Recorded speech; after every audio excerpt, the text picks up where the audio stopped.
Assalamualaikum warahmatullahi wabarakatuh. Halo semuanya, gimana kabarnya? Semoga kalian sehat-sehat ya. Oh iya, kenalin gue Sylvia Agatha dari Fakultas Kesehatan Masyarakat Universitas Muhammadiyah Jakarta. Gue sampai gugup banget nih karena pertama kalinya gue ngomong di depan kamera, dan gue sedeg-degan itu ya, kayak lebih deg-degan di depan kamera gitu daripada di depan orang langsung. Ya nggak sih kalian?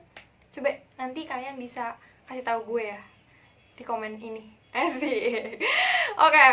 Hari ini gue berkesempatan untuk sharing tentang pengalaman gue terhadap mental illness. Hal tentang mental illness ini itu penting banget untuk disadari lebih awal gitu. Karena kenapa? Karena banyak banget loh kasus-kasus yang kita tahu gitu, banyak banget anak yang seumuran kita ini dan dia tuh nggak sadar, dia nggak tahu bahwa sebenarnya dia itu kena itu gitu, dan akhirnya mereka kayak melampiaskannya entah main narkotika, minum minuman, atau bunuh diri, dan bisa yang lebih fatalnya itu adalah bunuh diri gitu. Tentang midlife crisis, nah ini banyak banget orang yang ngerasa mereka itu kayak ngalamin itu gitu. Bahkan ada beberapa teman gue juga yang kayak mereka tuh sampai pergi trip, tapi tripnya tuh kayak benar-benar buat meditasi gitu. Jadi ketemu orang untuk dibantu meditasi, atau ya untuk mencari jati diri lah, mengenali dirinya sendiri gitu. Nah, banyak juga orang-orang yang bilang bahwa midlife crisis ini terjadi ketika lo udah nikah gitu. Tapi sebenarnya menurut gue, titik terendah yang lo alamin itu adalah ketika lo benar-benar pengen ngenalin diri lo sendiri. Jadi kayak ya umur-umur 20, 25 itu masa-masa midlife crisis lo banget gitu, dan lo mencari jati diri lo itu siapa sih gitu. Lo tuh mencari apa yang lo bisa up dalam diri lo tuh ya di umur-umur segitu gitu. Dan bahkan juga banyak orang yang kayak ketika ngejalanin itu tuh depresi gitu, karena ya nggak ada dukungan untuk mencari jati diri lo itu gitu. Makanya kenapa midlife crisis ini tuh sangat penting untuk mempunyai orang yang bisa ngedukung lo secara langsung gitu. Kayak misalnya lo orang kan mencari jati diri itu beda-beda ya. Kayak misalnya ada orang yang butuh meditasi untuk kenalin dirinya sendiri. Ada orang yang kayak gue harus jalan-jalan terus nih, gue harus keliling Indonesia misal, untuk gue bisa kenal jati diri gue sendiri gitu. Gue bisa ya pokoknya kasarnya itu kayak berkelana gitu. Gue tuh kayak berkelana gitu biar gue tuh tahu siapa sih gue gitu. Terus juga ada orang yang bahkan kayak gue ngobrol sama gue, yang penting gue banyak aja ngobrol sama orang, terus gue tahu kok gue siapa gitu. Ada juga yang kayak gitu. Tapi nggak menutup kemungkinan juga bahwa ketika orang mencari jati diri itu dia ngalamin depresi gitu. Kenapa? Karena ya mereka itu lagi di titik terendah mereka. Titik terendah diri lo masing-masing itu pasti beda-beda lah, nggak bisa gue samain, dan gue juga nggak bisa menunjukkan titik terendah gue itu gimana, tapi lo pasti tahu lah, lo akan menemukannya gitu, dimana titik terendah lo tuh apa gitu. Dan bahkan ketika lo sudah menemukan titik terendah lo dan lo bisa up itu menurut gue kayak enak banget. Lo tuh kayak lo tahu apa yang akan lo bisa lakuin ke depan, dan lo tuh bisa menargetkan semua itu gitu. Lo bisa nge-achieve tiap tahun tuh lo tuh bisa bisa ngapain sih, bisa achieve target apa. Misalnya gue nge-achieve target A, nah tahun ini gue bisa nih gitu, karena lo tuh udah tahu jati diri lo sebenarnya tuh kayak gimana gitu. Itu menurut gue enak banget. Tapi memang ya semua itu yang enak-enak itu emang nggak butuh perjuangan yang sakit gitu, butuh butuh tenaga, butuh perasaan, butuh tangisan, butuh air mata. Ya ini nggak lebay, ini ya lebay kan, kalau didengar emang lebay kan, tapi kayak ya ini beneran, ini real, aslinya ya begini gitu. Kayak ya mungkin lo bisa lah tanya-tanya ke temen lo yang punya ini gitu, bener nggak sih omongan gue gitu, bahwa mencari jati diri teman-teman yang umurnya masih 20, baru mulai di kepala 20, misalnya 20 tahun, itu jangan pernah putus asa. Kayak gue capek banget nih, gue kayak gue udah pengen capek banget lah gue sama hidup gitu. Ya gue juga pernah kok ngerasain itu, gue pernah ngerasain itu, gue pernah di posisi itu. Bahkan gue sampai bener-bener putus asa dan bener-bener kayak yaudah gue pengen mati aja lah gitu, bener-bener seigitunya gitu loh. Tapi dengan dengan perjuangan yang itu, ya sekarang alhamdulillah gue kayak bisa sedikit-sedikit mulai membenahi diri gue sendiri gitu. Kayak misalnya ketika misalnya gue overthinking, gue harus gimana. Terus kalau misalnya gue negative thinking, gue harus gimana. Gue udah tahu gitu, karena gue udah tahu diri gue sendiri gitu. Dan yang paling penting adalah jangan memaksakan diri sih. Gue memang harus banget kita itu mencari jati diri sih, untuk ya bisa mengenali diri kita sendiri gitu. Bisa kita tuh gimana sih orangnya, kita tuh kepribadiannya tuh kayak gimana gitu. Itu juga sebenarnya bisa dilakuin di tempat profesional kayak psikolog atau psikiater, itu bisa banget. Tapi kan kalau menurut gue kayak gak ada perjuangannya gitu loh. Jadi kayak ketika lo udah dapet hal yang lo mau, ketika ya lo ngedapetin hal yang lo maunya itu gampang banget, mudah banget. Kayak itu tuh kayak kurang apa ya, gue tuh kalau perjuangannya agak sedikit, ya maksudnya berjuangnya tuh kayak nggak bener-bener mati-matian, tuh kayak apa ya, ngerasa ketika kita dapet sesuatu tuh kayak kurang gimana ya, kurang gila, kayak senengnya tuh kurang gitu kan. Ya kita ngedapet ini ya biasa-biasa aja kan, kayak kita datang ke tempat itu cerita, terus kita tahu nih gue kayak gini nih, udah biasa aja. Ketimbang lo yang berjuang bener-bener lo di titik terendah banget, terus lo nangis tiap hari, terus lo tuh kayak nangis, marah, lo tuh kesel dalam diri lo sendiri gitu. Itu akan ketika lo tahu ternyata tuh gue kayak gini, itu tuh rasanya sebahagia itu. Nggak ada kebahagiaan yang menurut gue sebahagia itu ketimbang gue bisa ngenalin diri gue sendiri. Bagaimana kita biar bisa mengetahuinya bahwa kita tuh punya mental illness apa enggak gitu. Nah, yang pertama adalah gue kasih contoh yang real gitu. Ketika di Instagram gitu, misalnya di Instagram itu kan kita berteman sama siapa aja, ya kan? Sama teman kita yang SMP, dari SD loh, dari SD, SMP, SMK, sampai kuliah, mungkin ada teman-teman dari beberapa geng yang berbeda, misalnya geng motor, geng nongkrong, yang pokoknya banyak lah. Pasti kalian berteman semuanya itu di sosial media kalian gitu, terutama di Instagram.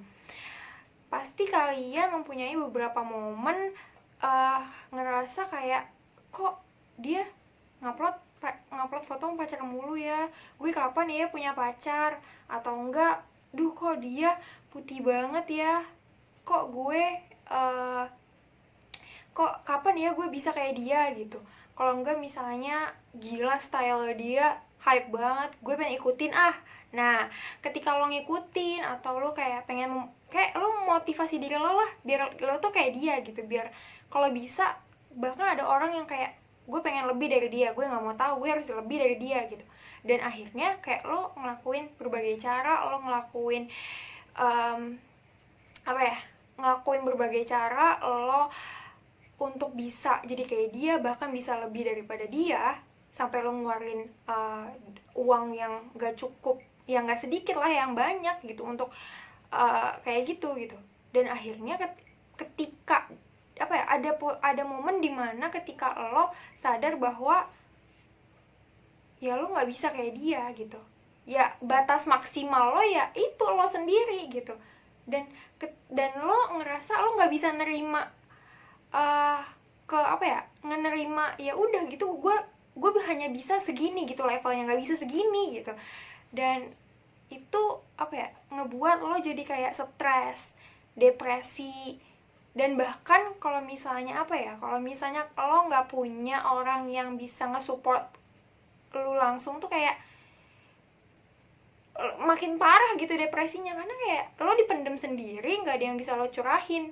Dan yang yang fatalnya adalah lo nggak sadar bahwa sebenarnya lo lagi mengidap mental illness tersebut gitu. Misalnya contohnya adalah dia masukin foto di Instagram, biasanya mereka dapat like 500, 400, 200 gitu. Tapi pas mereka upload salah satu foto, terus mereka cuma dapat like 150, mereka langsung kayak overthinking, kayak wah ini foto kenapa cuma dapat 150 like doang gitu. Apakah gue salah sama foto gue, atau jelek sama foto gue gitu. Terus mereka kayak langsung berpikiran aneh-aneh gitu. Dan itu mungkin bisa kayak kayak bisa bikin diri lo tuh capek lah gitu, otak lo tuh capek, ngapain sih hal-hal yang kayak gitu sebenarnya lo pikirin gitu. Bisa pungkiri bahwa Instagram itu sekarang sudah menjadi tempat yang ya seperti itulah, you know that. Bahkan kayak gue banyak banget baca di Twitter pula kayak tentang mental illness ini gitu. Bahkan banyak banget orang yang kayak lebih seneng di Twitter gitu dibanding Instagram, ya karena mereka menyadari bahwa Instagram itu benar-benar toksik gitu. Bahkan gue mendengar atau gue baca-baca artikel bahwa Instagram itu mau menghapuskan like yang maksudnya ya gue nggak tahu sih like apa, tapi gue baca-baca artikel bahwa katanya Instagram mau menghapus itu. But ya kita lihat aja nanti benar atau enggaknya gitu. Karena ya dari hal kayak gitu itu bisa bisa loh kayak ngebuat kita jadi insecure, terus juga kita lupa bersyukur gitu bahwa sebenarnya kita udah melebihi dia gitu loh. Cuman ya apa yang kelebihan kita itu ya nggak sama dia. Misalnya dia kelebihannya A, kita punya kelebihan yang lain gitu, jadi kita nggak bisa disamakan gitu, karena kan kita beda beda organ tubuh, beda otak, jadi pasti kelebihan pun orang punya masing-masing gitu. Jadi hal yang paling terpenting untuk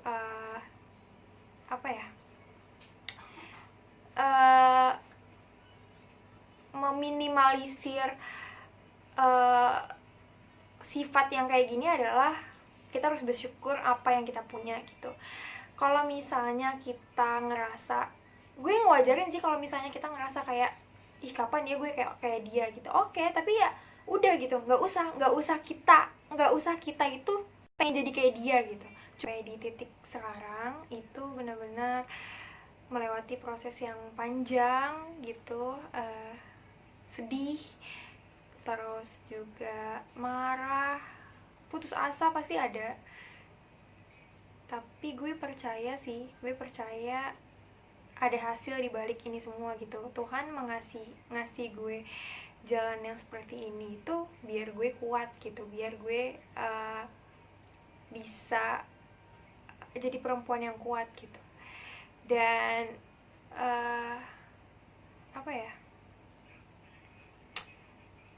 perjuangan gue pun belum selesai gitu, masih banyak banget yang harus gue benahi dalam diri gue gitu. Masalah yang banyak banget lah, rumit lah ya. Pasti semakin kita dewasa, semakin kita bertambah umur, masalah itu akan terus-terusan datang gitu. Apapun dari circle apapun pasti akan terus-terusan datang gitu. Tapi ya nikmatin aja, jalanin aja gitu. Tanamkan dalam hati lo, dalam diri lo bahwa masalah itu akan selalu muncul gitu. Masalah itu wajar gitu. Tapi kita jangan sampai kita lari dari masalah tersebut gitu. Karena yang menurut gue masalah itu ya harus diselesaikan, jangan sampai ditunda. Apalagi ditunda itu nggak baik banget gitu. Jadi harus cepat-cepat diselesaikan. Dan yang paling penting adalah lo harus percaya sama diri lo sendiri. Walaupun lu tuh sebenarnya nggak punya apa-apa, lu tuh sadar lu tuh nggak punya apa-apa gitu, misal lu ngerasa kayak gitu, tapi yakinlah bahwa lu tuh lebih dari orang lain gitu loh. Ya pokoknya lo jangan sampai lo tuh berharap lo pengen jadi kayak dia gitu. Intinya kayak ya udah gitu, ya udah kalau pengen ya udah berdoa aja gitu, ikhtiar, berdoa, berusaha gitu. Tapi semampu kita, jangan sampai kayak kita tuh nggak mampu. Lo tuh tahu batas maksimal lo tuh cuma segini, tapi keinginan lo dan hati lo tuh sama pemikiran lo tuh pengennya segini. Dan ketika ketika lo tahu lo tuh nggak bisa segini, lo hanya bisa segini, dan lo nggak nerimanya, itu yang paling fatal banget sih menurut gue gitu. Dan ya makanya hal yang paling penting itu adalah menurut gue bersyukur dan berusaha untuk sabodo amat sama apa perkataan orang-orang. Itu sih, itu yang paling penting. Karena karena stigma di Indonesia apapun ya, banyak banget deh. Kayak misalnya kita udah umur 25 gitu, perempuan loh umur 25 belum punya pacar, terus kayak ketemu tetangga kayak kapan kawin, kapan nikah gitu. Padahal kenapa sih kalau misalnya gue belum nikah gitu? Emang kalau gue nggak nikah di umur 25 gue salah? Gue gue hina gitu kan? Enggak kan? Kalau enggak kan, nah sebenarnya perkataan yang kayak gitu tuh itu yang bikin mental kita jadi ngedown gitu loh. Itu stigma yang kayak gitu sebenarnya harus dikurangi. Perjuangan gue pun belum selesai gitu, masih banyak banget yang harus gue benahi dalam diri gue gitu. Masalah yang banyak banget lah, rumit lah ya. Pasti semakin kita dewasa, semakin kita bertambah umur, masalah itu akan terus-terusan datang gitu. Apapun dari circle apapun pasti akan terus-terusan datang gitu. Tapi ya nikmatin aja, jalanin aja gitu. Tanamkan dalam hati lo, dalam diri lo bahwa masalah itu akan selalu muncul gitu.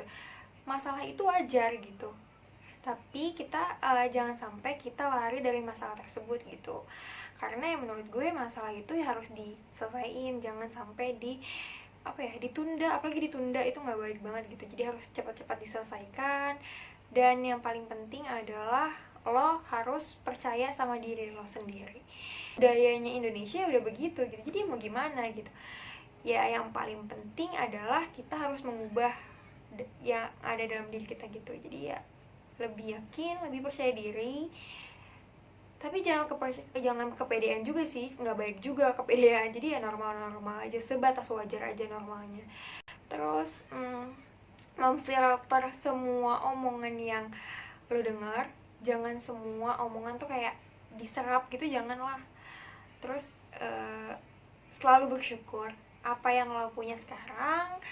Lo harus ya udah, gue harus bersyukur. Tanamkan dalam diri lo adalah bahwa sosmed itu ya untuk berbagi cerita, untuk membagikan semua momen yang lo jalanin gitu. Entah lo sedih, entah lo senang gitu kan. Ada beberapa model orang yang kayak misalnya kalau gue sedih, gue harus dibagikan ke orang lain. Gue berharap banget kalau kalian itu bisa sadar lebih awal bahwa kalian itu lagi di posisi yang kayak gini gitu. Jangan sampai kalian telat mengenali atau mengetahui, menyadari hal-hal tersebut gitu.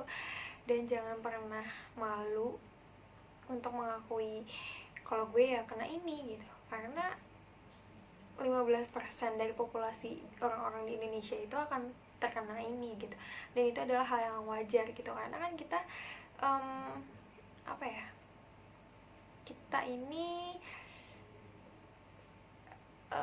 pasti punya titik terendah yang gue udah bahas tadi gitu. Jadi jangan pernah malu mengakui hal tersebut.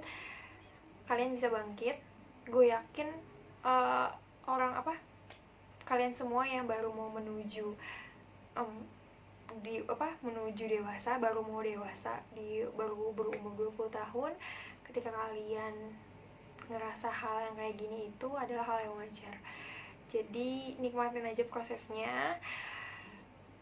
Cari seseorang yang benar-benar bisa ngedukung kalian. Closing statement dari gue adalah tetap semangat, jangan pernah ngerasa sendiri.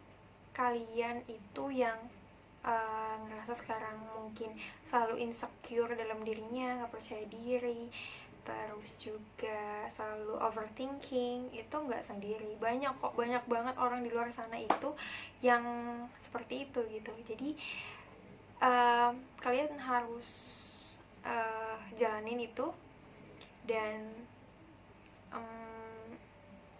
bahagia, selalu bahagia. Apapun yang kita rasain, kita harus tetap bahagia, karena ketika kita bahagia itu insya Allah kita bisa jalaninnya dengan ikhlas gitu, jadi tanpa beban gitu.